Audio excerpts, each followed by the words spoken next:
मैं अव्यक्त कुमार वर्मा आज अपने यूट्यूब चैनल अव्यक्त वर्मा गुरुकुल में आप सबका हार्दिक स्वागत एवं अभिनंदन करता हूँ।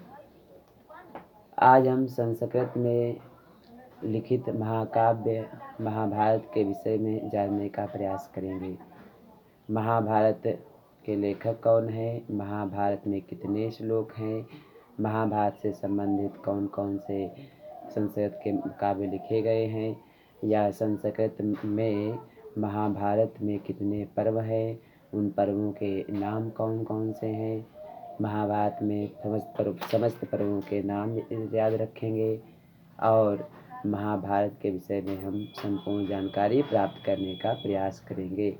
महाभारत में जो भी प्रश्न बन सकते हैं उनके विषय में अध्ययन करने का प्रयास करेंगे। तो आज आइए जानते हैं संस्कृत महाकाव्य के विषय में जानने का प्रयास करते हैं। ठीक है, तो संस्कृत महाकाव्य में कौन कौन से क्या क्या चीज़ें आ सकती हैं महाभारत में, उनको देखने का प्रयास करते हैं। मैं अव्यक्त कुमार वर्मा आपको संस्कृत के विषय में बताने का प्रयास कर रहा हूँ। संस्कृत महाकाव्य के और उसका नाम है महाभारत। महाभारत के विषय में बताने का प्रयास कर रहा हूँ। महाभारत में कितने पर्व हैं, तो 18 पर्व हैं। महाभारत में कितने पर्व हैं? 18 पर्व। महाभारत में 18 पर्व हैं। ठीक, कितने पर्व हैं महाभारत में? पर्व कितने हैं? 18। उन पर्वों के नाम क्या क्या हैं? तो इसको आप परीक्षा के बहुत बार परीक्षा में पूछा गया है कि महाभारत में कौन कौन से पर्व हैं या कितने पर्व हैं, तो 18 पर्व हैं। अच्छा, उससे पहले जान लेते हैं महाभारत के लेखक कौन है। तो महाभारत के लेखक कौन माना जाता है? वेद व्यास। कौन माने जाते हैं? वेद व्यास। वेद व्यास महाभारत के लेखक माने जाते हैं। भारत में मान्यता ये प्रचलित है कि वेद व्यास जी बोल रहे थे और गणेश भगवान लिख रहे थे, तो ये कहावत भी प्रचलित है। लेकिन अगर देखा जाए तो वेद व्यास ही लेखक महाभारत के माने जाते हैं। ठीक, महाभारत के लेखक वेद व्यास हैं। इनके पिता का नाम था पाराशर। क्या नाम था वेद व्यास के पिता का नाम? पाराशर। वेद व्यास के पिता कौन थे? ऋषि पाराशर। कौन थे? ऋषि पाराशर। ठीक, ऋषि पाराशर वेद व्यास के पिता थे। ठीक, वेद व्यास की माता कौन थी? तो आपको पता होगा वेद व्यास की माता कौन है। ठीक है, वेद व्यास की माता कौन है? वेद व्यास की माता का नाम सत्यवती है। क्या नाम है? सत्यवती। ठीक है, महाभारत के लेखक कौन है? वेद व्यास। पिता का नाम ऋषि पाराशर, माता का नाम सत्यवती। और 18 पर्व है महाभारत में। कितने पर्व महाभारत में? 18 पर्व है। ठीक है, तो महाभारत में कितने पर्व हैं? 18 पर्व हैं। हम देखने का प्रयास करते हैं कौन कौन से पर्व हैं। तो महाभारत के पर्व कौन कौन से हैं इसको जानने का हम प्रयास करते हैं। महाभारत में पर्व कौन कौन से इसको जानने का प्रयास करते हैं। महाभारत में 18 पर्वों के नाम आप एक बार लिख लेते हैं। क्या क्या नाम है, तो उनको परीक्षा के लिए याद रखेंगे क्या क्या नाम है, इसलिए उनको क्रम से आप लिख लेंगे और क्रम से पढ़ ही लेंगे। पहला पर्व कौन सा है? आदि पर्व। कौन सा है? आदि पर्व। ठीक, और दूसरा पर्व महाभारत का कौन सा माना जाता है? सभा पर्व। कौन सा माना जाता है? सभा पर्व। आप क्रम से इसको याद रखेंगे। ठीक है, सभा पर्व। ठीक, और तीसरा पर्व कौन सा माना जाता है महाभारत का? तो उसके बाद आता है वन पर्व। कौन सा आता है? वन पर्व। वन पर्व। ठीक, और चौथा पर्व देखिए महाभारत का कौन? वेद व्यास के द्वारा लिखित संस्कृत में महाभारत, उसमें 18 पर्व माने जाते हैं। 18 पर्व में आदि पर्व हो गया, सभा पर्व हो गया, वन पर्व हो गया। और चौथे पर्व का नाम आप देखते हैं तो क्या नाम है? विराट पर्व। क्या होता है? विराट पर्व। याद रखेंगे, विराट पर्व। ठीक, और विराट पर्व के बाद कौन सा पर्व आता है? तो उसको भी याद रखेंगे, उद्योग पर्व, फिर भीष पर्व। कौन सा आता है? उद्योग पर्व। उद्योग पर्व। इसके बाद आता है भीष्म पर्व। 6 नंबर कौन आता है? भीष्म पर्व। भीष्म पर्व। और उसके बाद 7 नंबर पर देखते हैं कौन सा पर्व आता है, तो द्रोण पर्व और कर्ण पर्व। भीष्म पर्व का क्या आता है? द्रोण पर्व। इसको याद रखेंगे, द्रोण पर्व। और द्रोण पर्व के बाद आता है कर्ण पर्व। कौन आता है? कर्ण पर्व। तो एक कर्ण पर्व जो है इसके बाद आता है। अब इसके बाद देखते हैं 9 नंबर पर कौन सा पर्व आता है। ठीक है, तो इसके बाद आता है शल्य पर्व और सौप्तिक पर्व। कौन आता है? शल्य पर्व और सौप्तिक पर्व। 9 नंबर कौन है? शल्य पर्व। शल्य पर्व। और 10 नंबर क्या है? सौप्तिक पर्व। सौप्तिक सौप्तिक सौप्तिक पर्व। ठीक है, तो कैसे लिखेंगे? सौप्तिक पर्व। तो ये सौप्तिक जो पर्व है ये 10 नंबर का पर्व माना जाता है। इसके 11 नंबर देखते हैं महाभारत का पर्व कौन सा है, तो स्त्री पर्व। कौन सा पर्व है? स्त्री पर्व। स्त्री पर्व। ठीक, स्त्री पर्व के बाद देखते हैं शांति पर्व और अनुशासन पर्व। कौन होता है? शांति पर्व और अनुशासन पर्व। शांति पर्व महाभारत का कौन सा पर्व है? 12वां पर्व है। शांति पर्व महाभारत का कौन सा पर्व माना जाता है? 12वां पर्व माना जाता है। ये बहुत इम्पोर्टेंट है, इसको लिख लेंगे। शांति पर्व बहुत महत्वपूर्ण है। ठीक, शांति पर्व है, वन पर्व महत्वपूर्ण है, और सभा पर्व और एक महत्वपूर्ण पर्व है आदि पर्व। ठीक, एक भीष्म गीता और तुलसी है। ठीक, तो इतना आप जान लेंगे शांति पर्व। शांति पर्व के बाद 13 नंबर पर कौन सा पर्व आता है, तो देख लेते हैं। इसके बाद अनुशासन पर्व और अश्वमेध पर्व।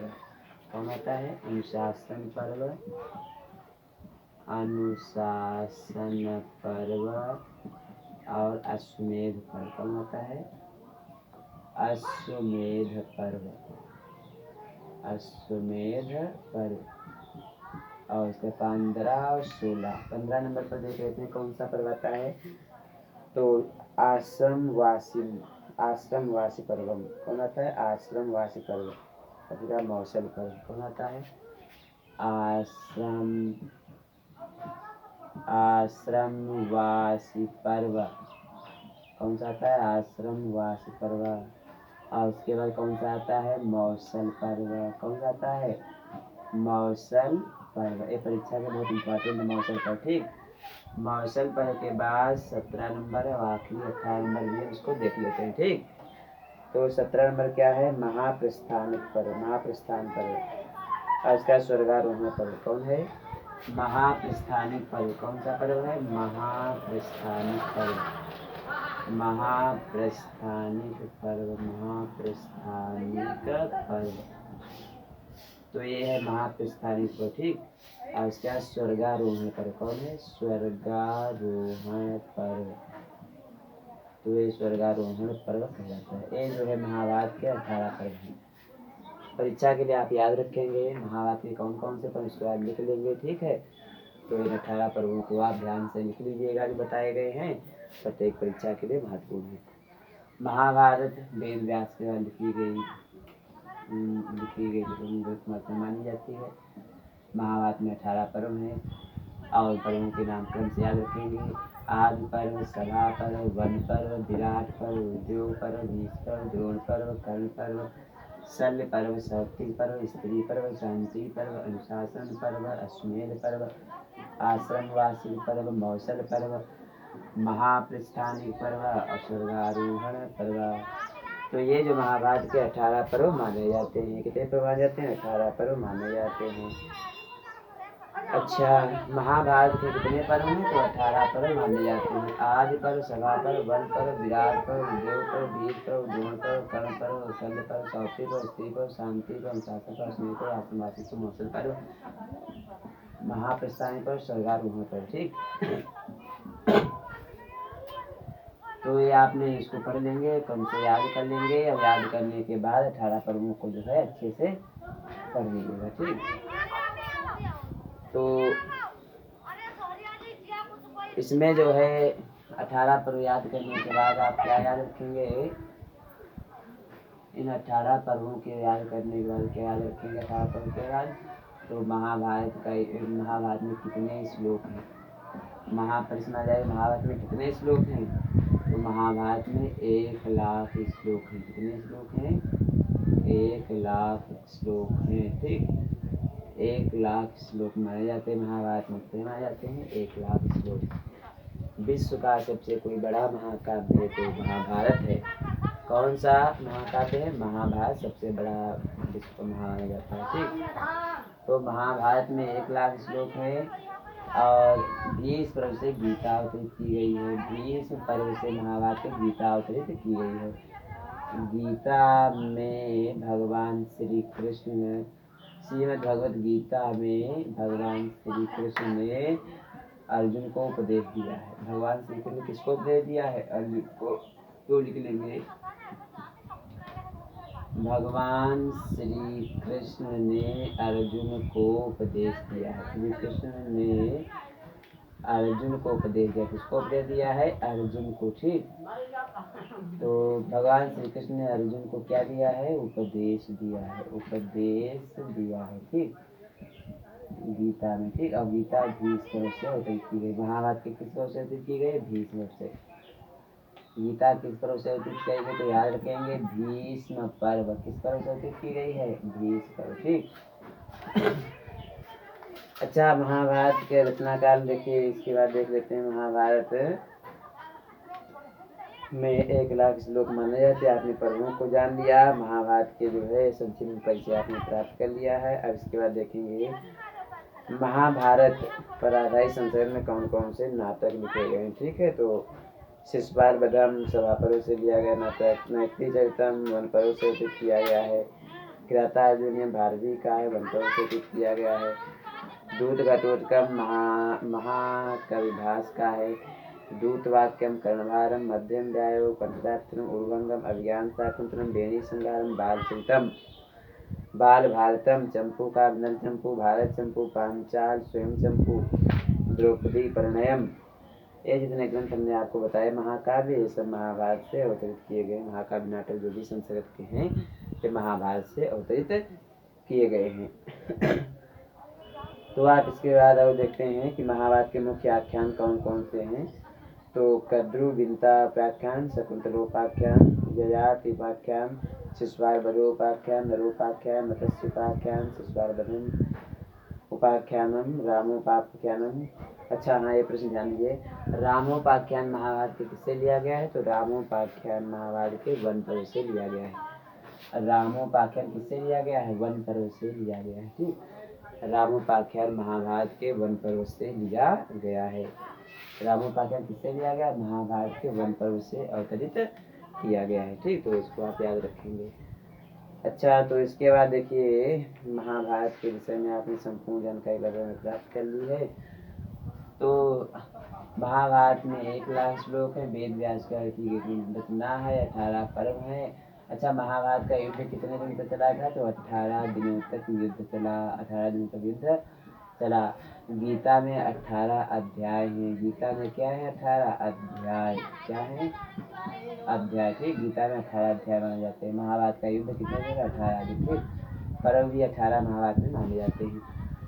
श्री कृष्ण भगवान ने अर्जुन को गीता में उपदेश दिया है कर्म करने का। कर्म के विषय में कहा गया है कर्म निर्वाधिकारी से नोपदेश कदाचन, कर्म करो फल की चिंता न करो। ऐसे तरह तरह की बहुत अच्छी अच्छी बातें भगवान श्री कृष्ण ने बताई हैं। बताया ईश्वर जो है अजर अमर अविनाशी है। तुलसीदास ने लिखा है ईश्वर जीव अविनाशी चेतन अमर सहज सुख राशि। तो तुलसीदास ने भी ये बातें बताई हैं। महाभारत का परिचय प्राप्त कर रहे हैं अद्वैत वर्मा गुरु जी के द्वारा, तो उसके बाद जानने का प्रयास कर रहे हैं। पुनः संक्षेप में देख लेते हैं। महाभारत में 18 पर्व है, वेद व्यास के लेखक हैं, 1,00,000 श्लोक है, संस्कृत भाषा में लिखा गया महाकाव्य है। महाभारत की भाषा कौन सी है? संस्कृत भाषा है। कौन भाषा है? संस्कृत भाषा। ठीक, तो संस्कृत भाषा महाभारत की भाषा मानी जाती है। अब वेद व्यास के लेखन, वेद व्यास की माता का नाम क्या? सत्यवती है और उसके पिता का क्या नाम है? ऋषि पाराशर। गीता में 18 अध्याय है, महाभारत में 18 पर्व हैं और तो इसके बाद हम जानने का प्रयास करिए। महाभारत में आपको संपूर्ण जानकारी दी गई है। आपको जानकारी अच्छी लगी हो तो वीडियो को इसे लाइक शेयर सब्सक्राइब करिए और हमारे जो पास में घंटी लगी होती बेल आइकन उसको दबाइए ताकि नोटिफिकेशन हमारे वीडियो का तुरंत आपको प्राप्त हो जाए। अच्छा, नोटिफिकेशन प्राप्त करने के लिए बेल आइकन दबाना अनिवार्य है, क्योंकि उसके बिना हमारे द्वारा जो है डाले गए वीडियो आपको प्राप्त नहीं हो पाएंगे। और वीडियो अच्छा लगे तो लाइक शेयर सब्सक्राइब अवश्य करिए, क्योंकि जो है हम सब ने ठाना है भारत को मजबूत बनाना है। अच्छा, आपका सहयोग और हमारा परिश्रम ये जो है आप लोग महानता का कारण बनेगा। आप सब जीवन में सफल हो ऐसा हमारा कामना, ऐसा हम विश्वास है। तो महाभारत को जानने के बाद अब वीडियो का हम समापन कर रहे हैं। हमारे साथ बोलिए जय श्री राम, जय श्री राम। धन्यवाद। और वीडियो देखने के लिए आप सबका पुनः पुनः धन्यवाद।